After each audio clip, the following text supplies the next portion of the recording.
Pernahkah kamu membayangkan bagaimana rasanya makan malam di zaman batu?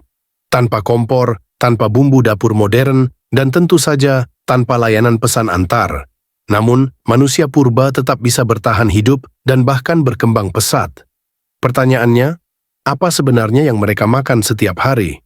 Zaman batu bukan hanya soal alat dari batu atau lukisan gua, tapi juga masa ketika manusia mulai mengeksplorasi alam untuk bertahan hidup. Dari berburu mamalia besar hingga meramu tumbuhan liar, dapur mereka bisa jadi jauh lebih menarik dari yang kita bayangkan. Bahkan beberapa teknik masaknya telah menginspirasi budaya kuliner masa kini. Di balik kehidupan keras mereka, tersembunyi kisah tentang kreativitas, adaptasi, dan hubungan erat manusia dengan alam. Tidak semua yang dikira primitif itu buruk, justru bisa memberi kita pelajaran soal hidup sederhana dan bergizi. Dalam video ini, kita akan menyelami lebih dalam isi dapur manusia zaman batu, mulai dari jenis makanan mereka, cara memasaknya, hingga bagaimana makanan itu mempengaruhi evolusi manusia. Siap masuk ke dapur purba?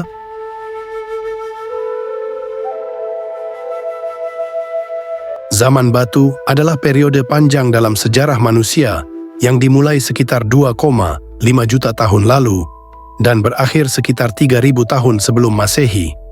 Pada masa ini, manusia masih mengandalkan batu sebagai alat utama, termasuk untuk berburu dan menyiapkan makanan. Makanan adalah bagian vital dalam kehidupan manusia purba, karena asupan energi menentukan kemampuan mereka untuk bertahan hidup di alam liar. Mereka harus menyesuaikan diri dengan lingkungan yang terus berubah, mulai dari padang sabana, hutan lebat, hingga daerah kutub. Karena itu, pola makan manusia purba tidak seragam. Mereka sangat bergantung pada apa yang tersedia di alam sekitar, daging hewan buruan, ikan, buah-buahan liar, biji-bijian, akar-akaran, dan bahkan serangga. Meskipun belum mengenal pertanian atau peternakan, manusia zaman batu memiliki pengetahuan mendalam tentang sumber makanan di alam. Mereka tahu tanaman mana yang beracun, mana yang bisa dimakan, bahkan yang bisa dijadikan obat. Dalam segmen ini kita akan fokus pada pembagian umum pola makan berdasarkan dua era besar zaman batu.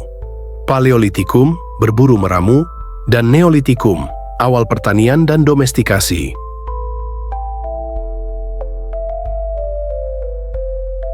Pada era Paleolitikum, manusia hidup sebagai pemburu dan peramu.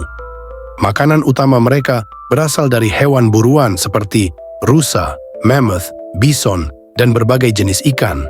Mereka juga mengumpulkan buah beri, kacang-kacangan, dan umbi-umbian liar. Protein hewani sangat penting karena memberi energi dan mempercepat perkembangan otak. Bahkan, beberapa peneliti menyebutkan bahwa peningkatan konsumsi daging bisa menjadi kunci evolusi otak manusia modern. Selain itu, ditemukan bukti bahwa manusia purba kadang memasak makanannya dengan api. Situs arkeologi menunjukkan adanya sisa tulang yang terbakar dan abu kayu, menandakan mereka sudah mengenal metode memasak, seperti memanggang atau membakar langsung di atas bara. Sementara di akhir zaman batu, khususnya Neolitikum, manusia mulai bercocok tanam. Mereka menanam gandum, barley, dan lentil, serta memelihara hewan seperti kambing dan sapi untuk susu dan daging. Dengan transisi ini, pola makan mereka berubah menjadi lebih stabil, namun kurang bervariasi dibanding masa berburu meramu. Inilah awal dari apa yang bisa disebut sebagai dapur tetap dalam sejarah manusia.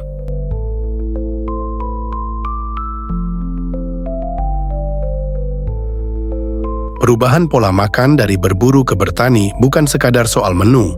Ini membawa dampak besar bagi tubuh manusia, masyarakat, dan sejarah dunia secara keseluruhan. Ketika manusia mulai bercocok tanam, jumlah populasi melonjak karena makanan lebih tersedia. Namun, kualitas nutrisi menurun karena diet menjadi lebih sempit, tergantung pada hasil pertanian tertentu saja. Bukti arkeologis menunjukkan bahwa manusia Neolitikum lebih pendek dan memiliki lebih banyak masalah gigi dan tulang dibanding pendahulunya di Paleolitikum. Ini bisa jadi akibat perubahan pola makan yang kurang beragam. Namun, pertanian juga memungkinkan munculnya peradaban.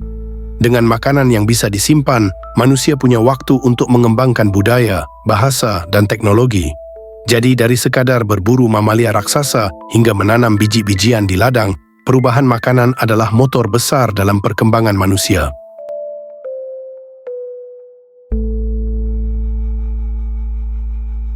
manusia purba yang tinggi protein, serat, dan rendah gula serta olahan. Di sisi lain, ada juga teori bahwa manusia prasejarah sebenarnya sudah mengenal bentuk fermentasi makanan atau bahkan memasak dengan uap menggunakan batu panas dalam lubang tanah. Penemuan residu madu, alkohol alami, dan bahkan sisa susu fermentasi di wadah tanah liat menunjukkan bahwa dapur zaman batu mungkin lebih kompleks dari yang kita kira. Apakah mungkin mereka juga memiliki sistem kuliner lokal yang berkembang di komunitas berbeda? Ini masih menjadi misteri yang terus digali oleh para arkeolog dan antropolog.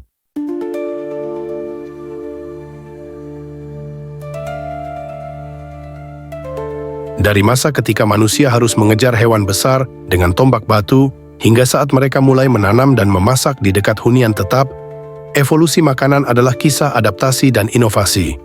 Dapur zaman batu bukan hanya soal apa yang dimakan, tetapi juga bagaimana manusia memanfaatkan sumber daya, belajar dari alam, dan meneruskan pengetahuan antar generasi. Makanan menjadi cermin gaya hidup, nilai budaya, bahkan struktur sosial.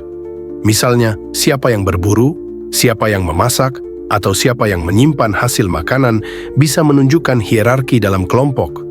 Di masa kini, kita justru bisa belajar dari kebijaksanaan mereka. Makan alami, makan seperlunya, dan mengenali makanan dari alam sekitar.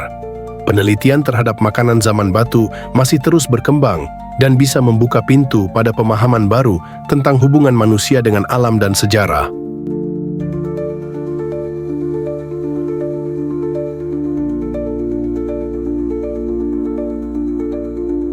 Dari tulang hewan yang terbakar hingga biji-bijian yang tersimpan dalam tembikar kuno, sisa-sisa dapur manusia purba membawa cerita panjang tentang kehidupan, perjuangan, dan kreativitas.